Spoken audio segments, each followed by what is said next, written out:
शास्त्रों के अनुसार जब किसी प्राणी की मृत्यु होती है तो आत्मा स्थूल शरीर को छोड़कर अपने सूक्ष्म शरीर यानी लिंग शरीर के साथ बाहर निकलती है। मृत्यु के तुरंत बाद वह प्रेतावस्था में रहती है और 13 दिनों तक अपने घर परिवार और मृत शरीर के आसपास सूक्ष्म रूप से विचरती है। इस समय उसका शरीर दुर्बल होता है और उसे भूख प्यास जैसी अनुभूतियां होती है। इसलिए इन दिनों में पिंडदान और श्राद्ध की व्यवस्था की गई है। पिंडदान से आत्मा को सूक्ष्म आहार प्राप्त होता है जिससे उसका सूक्ष्म शरीर पुष्ट और स्थिर होता है तथा यमलोक की यात्रा करने योग्य बनता है। 13वें दिन किए गए सपिंडीकरण संस्कार के पश्चात आत्मा यमदूतों के साथ यमलोक प्रस्थान करती है। यमलोक में चित्रगुप्त आत्मा के सभी पुण्य पाप का लेखा प्रस्तुत करते हैं और यमराज उसके कर्म फल के आधार पर यह निर्णय करते हैं कि आत्मा को स्वर्ग,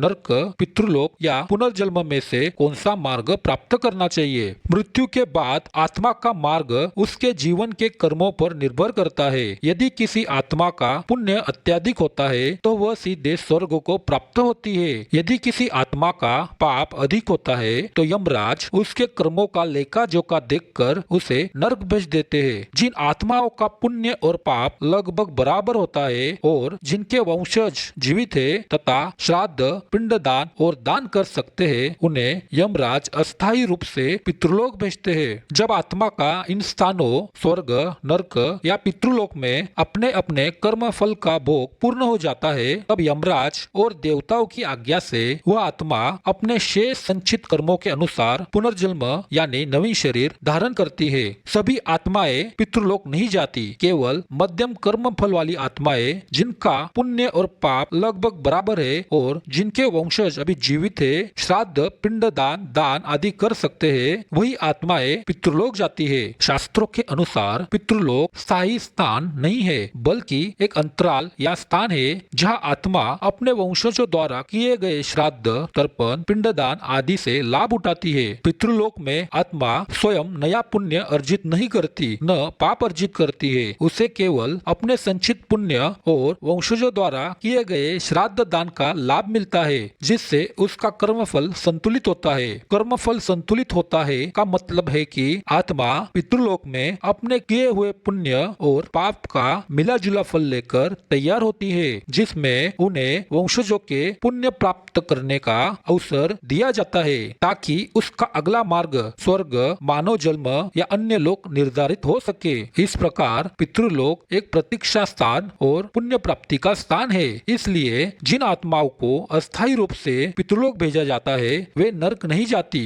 क्योंकि वहाँ वे अपने वंशजों द्वारा किए गए श्राद्ध, पिंडदान और दान से केवल पुण्य अर्जित करती है। जहाँ आत्मा अस्थायी रूप से रहती है और अपने अगले जन्म या स्वर्ग जाने के लिए आवश्यक पुण्य अर्जित करती है। वंशजों के पाप पितरों तक सीधे पुण्य की तरह नहीं पहुँचते। शास्त्रों के अनुसार पितरों को केवल वंशजों द्वारा किए गए पुण्य, श्राद्ध, पिंडदान, दान आदि का लाभ मिलता है। यदि वंशज पाप करते हैं तो इसका असर केवल इतना होता है कि पितरों को अपेक्षित पुण्य और तृप्ति नहीं मिलती, यानी उनका अनुभव कम सुखद या असंतोषपूर्ण हो सकता है। शास्त्रों में पितरों की कई श्रेणियां बताई गई है। संक्षेप में उनकी श्रेणियां इस प्रकार है। शास्त्रों में जब हम कहते हैं कि पितरों की श्रेणियां, इसका मतलब है कि पितरों को उनके कर्म, पुण्य, यज्ञ निष्ठा और वंशजों के आधार पर अलग अलग वर्गों में बांटा गया है। अग्निश्वाद पितर। अग्निश्वाद पितर वे पितर है कि जिन्होंने अपने जीवन में धार्मिक अनुष्ठानों, यज्ञ,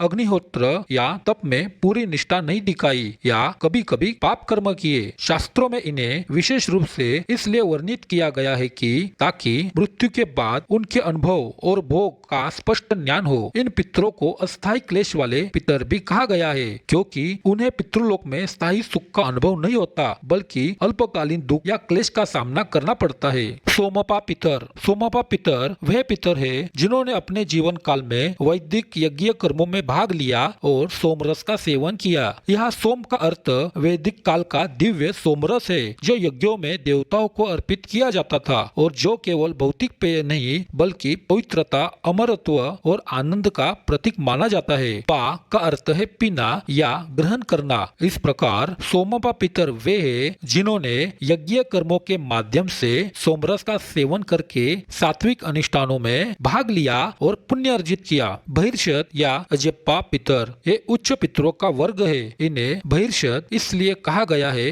क्योंकि ये अपने जीवन में यज्ञ, हवन, अग्निहोत्र आदि में निष्ठावान थे और बहिर यानी कुशासन पर आसीन होकर देव कार्य करते थे। इन्हें अजप्पा इसलिए कहा गया है क्योंकि ये आज्ञा, नियम और धर्म पालन में दृढ़ रहते थे। वास्तव में दोनों नाम एक ही वर्ग के लिए है। साधारण पितर वे पूर्वज है जिनका जीवन न अत्यधिक पुण्यवान था और न ही पापमय। इनके पुण्य और पाप लगभग बराबर रहते हैं। मृत्यु के बाद ऐसी आत्माएं अस्थायी रूप से पितृलोक में ठहरती है। वहाँ से स्वयं कोई नया पुण्य या पाप नहीं करती, बल्कि केवल वंशजों द्वारा किए गए श्राद्ध और तर्पण और पिंडदान से तृप्त होती है। पितृलोक उनके लिए एक प्रतीक्षा स्थान है जहाँ वे अगले मार्ग यानी स्वर्ग या पुनर्जन्म के लिए तैयार होती है। वंश रहित पितरों की वह श्रेणी है जिनके वंश में कोई संतान या आगे का वंशज नहीं रहता। शास्त्रों के अनुसार पितरों की तृप्ति और उनकी शांति मुख्य रूप से वंशजों द्वारा किए गए श्राद्ध, तर्पण और पिंडदान पर निर्भर करती है। जब किसी व्यक्ति का मरने के बाद उसका वंश आगे नहीं बढ़ता या संतान श्राद्ध नहीं करती तो वह पितर दीर्घ काल तक असंतोष और क्लेश का अनुभव करता है। पुण्य कर्म रहित या असंतुष्ट